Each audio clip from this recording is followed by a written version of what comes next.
नमस्कार, स्वागत है आपका आर्यन न्यूज में। मैं हूं आपके साथ सुमन पाल।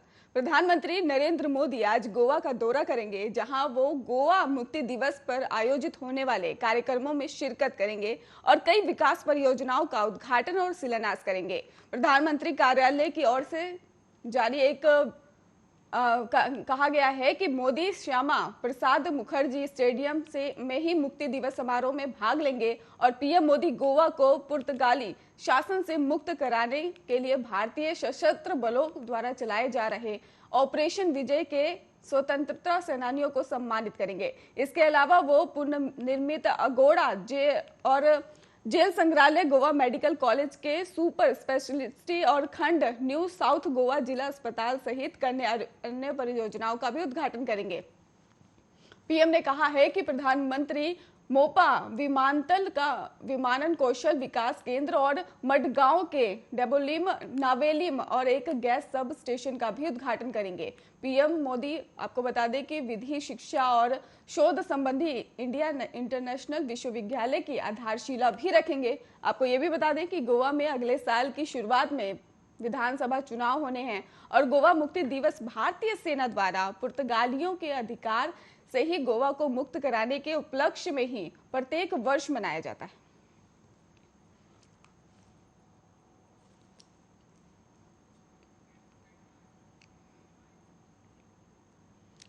देश में जानलेवा कोरोना वायरस के ओमिक्रॉन वेरिएंट की आफत बढ़ती ही जा रही है। अब तक कुल 145 केस सामने आ चुके हैं। वहीं भारत दोहरे खतरे से जूझ रहा है।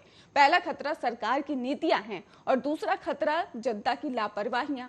और नया साल नई मुसीबत लेकर आ सकता है। नवी मुंबई में भी घनसोली के शेखकालीन विद्यालय में 18 बच्चे कोरोना पॉजिटिव पाए गए हैं और जिसके बाद 7 दिन तक स्कूल बंद कर दिया गया है। इस घटना के बाद से ही 800 ही आपको बता दें छात्रों का कोरोना टेस्ट हो रहा है और नागपुर में भी एक स्कूल छात्र कोरोना पॉजिटिव पाया गया है।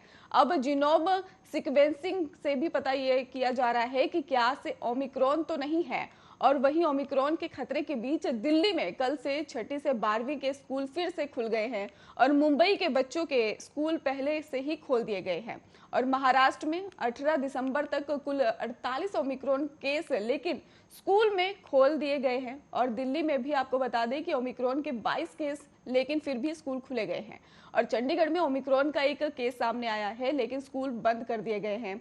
ये बताता है कि स्कूल खोलने पर देश में कोई एक नीति नहीं है। इससे पहले सिर्फ लोकनायक अस्पताल ओमिक्रॉन का डेडिकेटेड सेंटर था और यानी दिल्ली सरकार को अंदेशा है कि ओमिक्रॉन के केस बढ़ सकते हैं। चुनावी राज्य उत्तर प्रदेश के गाजियाबाद में 2 ओमिक्रॉन केसों की पुष्टि हो चुकी है।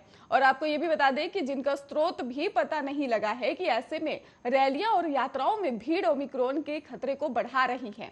ओमिक्रॉन तेजी से आता है और फैलता जाता है। दक्षिण अफ्रीका, ब्रिटेन और यूरोप के उदाहरण यही कह रहे हैं कि वक्त रहते सीख लें तो बेहतर, वरना लापरवाही बड़ी मुसीबत को जरूर आमंत्रित करेगी।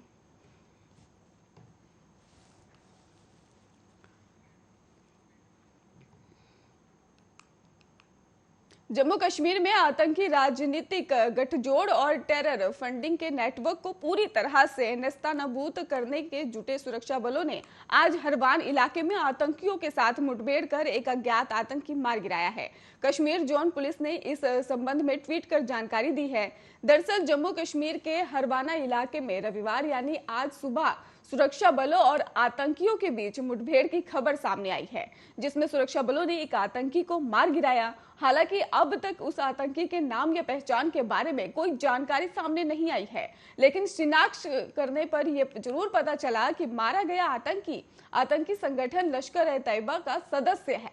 बीते दिनों जम्मू कश्मीर में कई आतंकी हमले हुए हैं, जिनका सेना ने करारा जवाब भी दिया है। 2 दिन पहले यानी बीती आपको बता दें गुरुवार को ही कुलगाम जिले में सुरक्षा बलों के साथ मुठभेड़ में 2 आतंकवादी मारे गए। पुलिस ने बताया कि सुरक्षा बलों ने कुलगाम जिले के रेडवानी इलाके में बुधवार रात को घेराबंदी कर तलाशी अभियान शुरू किया और उन्होंने ये भी जानकारी सामने रखी कि इस दौरान आतंकवादियों ने उन पर गोलियां चलाई, जिस पर सुरक्षा बलों ने जवाबी कार्रवाई की और मुठभेड़ शुरू हो गई और तड़के हुए मुठभेड़ में 2 आतंकी मारे गए।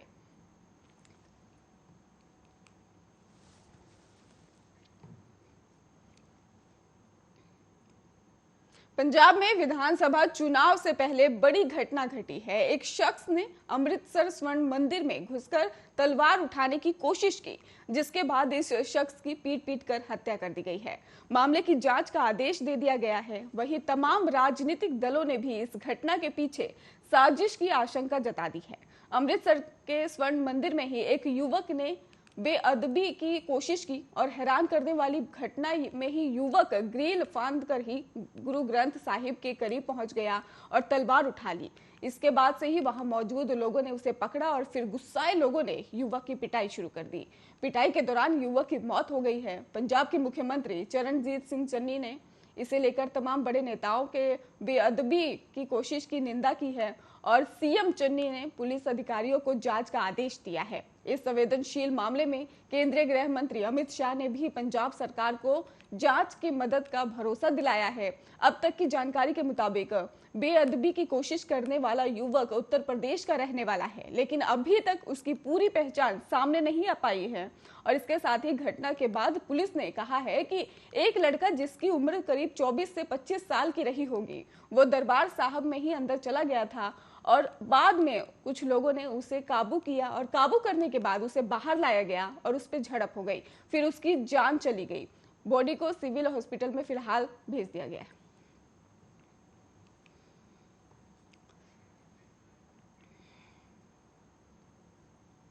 जैसे कि कोरोना का कहर फिर से बढ़ने लग गया है, वहीं डब्ल्यूएचओ ने कहा है कि 79 देशों में ओमिक्रॉन स्वरूप की पहचान की जा चुकी है और ये उन स्थानों पर डेल्टा स्वरूप की तुलना में तेजी से फैलता है जहां संक्रमण का सामुदायिक स्तर पर प्रसार अधिक है। इसके मामले 1.5 से 3 दिन में दोगुने हो जाते हैं। विश्व स्वास्थ्य संगठन ने शुक्रवार को अपनी एक रिपोर्ट में कहा है कि इसको लेकर कहा गया है कि मौजूदा उपलब्ध आंकड़ों को देखते हुए आशंका है कि ओमिक्रॉन उन स्थानों पर डेल्टा से आगे निकल जाएगा जहां सामुदायिक स्तर का संक्रमण प्रसार अधिक है। रिपोर्ट में कहा गया है कि 16 दिसंबर 2021 तक डब्ल्यूएचओ के सभी 6 क्षेत्रों में 79 देशों में ओमिक्रॉन की स्वरूप की पहचान की गई है और जैसे जैसे अधिक डेटा उपलब्ध होगा और ओमिक्रॉन स्वरूप के बारे में वर्तमान समझ विकसित होगी। और विश्व स्वास्थ्य संगठन ने यह भी कहा कि इस बात के पर्याप्त परिणाम है कि ओमिक्रॉन डेल्टा की तुलना में तेजी से फैलता है और ये सामुदायिक प्रसार वाले देशों में डेल्टा स्वरूप की तुलना में काफी तेजी से फैल रहा है। 1.5 से 3 दिन में इसके मामले भी दोगुने हो गए हैं।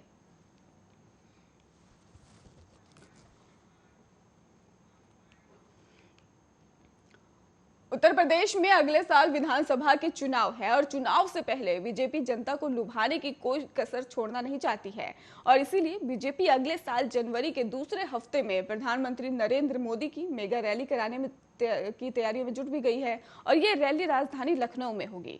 और जानकारी तो ये भी है कि बीजेपी लखनऊ में होने वाली पीएम मोदी की मेगा रैली के लिए 10 लाख लोगों की भीड़ जुटाने का प्लान बना रही है और ये रैली उत्तर प्रदेश विधानसभा चुनाव की आचार संहिता लगने से पहले होगी। सूत्रों के माने तो 9, 10 और 11 जनवरी को पीएम मोदी लखनऊ में रैली कर सकते हैं। कहा जा रहा है कि ये रैली पीएम मोदी की अब तक की सबसे बड़ी रैली होगी और यूपी बीजेपी की 19 दिसंबर से शुरू हो रही है और 6 क्षेत्रों में यात्राओं का समापन इसी दिन राजधानी लखनऊ में होगा और इस रैली को बीजेपी लखनऊ के डिफेंस एक्सपो मैदान में कराने की तैयारी कर रही है।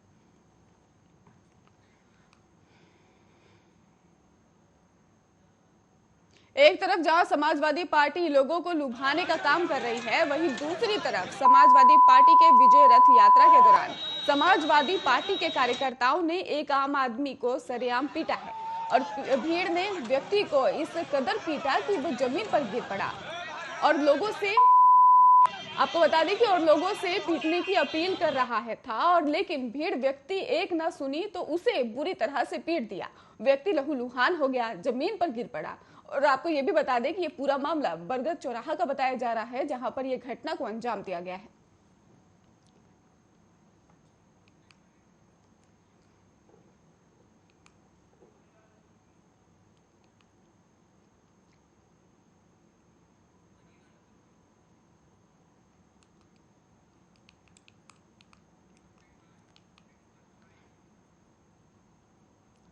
भारत के स्टार बैडमिंटन खिलाड़ी किदाम्बी श्रीकांत ने ही BWF वर्ल्ड चैंपियनशिप को लेकर भी 2021 के फाइनल में जगह बना ली है और वो ऐसा करने वाले पहले भारतीय बन गए हैं। इसके लिए उन्हें हमवतन लक्ष्य सेन को एक कड़े मुकाबले में हराना पड़ा और ऐसा करते ही वो आपको बता दें कि BWF विश्व चैंपियनशिप के पुरुष एकल वर्ग में ही फाइनल में प्रवेश करने वाले पहले भारतीय शटलर बन गए हैं और दुनिया के पूर्व नंबर पर एक श्रीकांत के 1 घंटे 9 मिनट तक चले एक रोमांचक मुकाबले में भी 20 वर्षीय लक्ष्य सेन को 17-21 और 21-14 और 21-17 से हराकर फाइनल में अपनी जगह बनाई है। श्रीकांत अब दूसरे सेमीफाइनल के विजेता से भी फाइनल में गोल्ड मेडल के लिए भिड़ेंगे, जो कि डेनमार्क के एंडर्स एंटोसेन और सिंगापुर के लोह किन यू के बीच खेला जाना है। आपको बता दें कि अपने सेमीफाइनल मुकाबले की शुरुआत में खेल का पीछा कर रहे भारतीय खिलाड़ी लक्ष्य सेन ने पहले गेम के अंतराल में 8 की बढ़त बना ली थी और इसके बाद श्रीकांत ने अपना अनुभव दिखाया और खेल को 17-17 से बराबर कर दिया। और हालांकि इसके बाद लक्ष्य सेन ने ही अपना आपा नहीं खोया और 12वीं वरीयता प्राप्त श्रीकांत को गलतियां करने के लिए मजबूर किया और पहला सेट गंवाने के बाद श्रीकांत ने समझदारी का परिचय देते हुए संयम बरता और दूसरे और तीसरे सेट को 21-14 और 21-17 से अपने नाम करते हुए फाइनल में जगह बना ली।